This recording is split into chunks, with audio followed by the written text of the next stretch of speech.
Kasus penemuan mayat Ngadiah, 64. Seorang nenek asal Grati Tunon, Kecamatan Grati, Kabupaten Pasuruan, Jawa Timur mulai terungkap.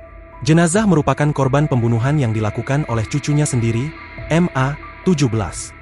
Pelaku nekat membunuh neneknya karena kesal tidak diberi uang. Dari hasil penyelidikan, mayat yang dibuang merupakan korban pembunuhan. Dan pelaku adalah MA, yang tidak lain adalah cucu korban, kata Kasatreskrim Polres Pasuruan Kota, Haurul Mustafa, Senin, 6 Oktober 2025. Haurul menyampaikan, insiden pembunuhan tersebut berawal saat MA mendatangi neneknya, Ngadiah, yang saat itu sedang di rumah sendirian, Minggu, 5 Oktober 2025, malam. MA menyampaikan keinginannya untuk meminjam uang pada neneknya. Namun, neneknya tidak bersedia. Korban tidak bersedia dan tidak sanggup. Sehingga pelaku marah dan memukuli korban dengan kayu, setelah itu membuang korban ke sumur, ujar dia.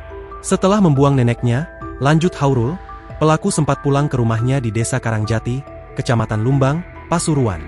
Sementara itu, di lokasi kejadian, polisi dan BPBD Kabupaten Pasuruan mengevakuasi korban dari dalam sumur. Nah, saat kembali datang untuk melayat, polisi curiga dan langsung mengamankan pelaku.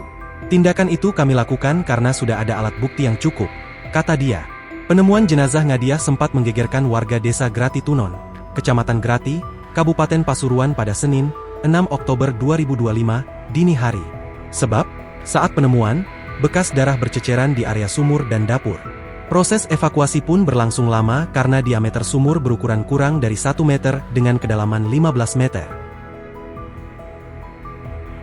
Download Tribun X sekarang, menghadirkan lokal menjadi Indonesia.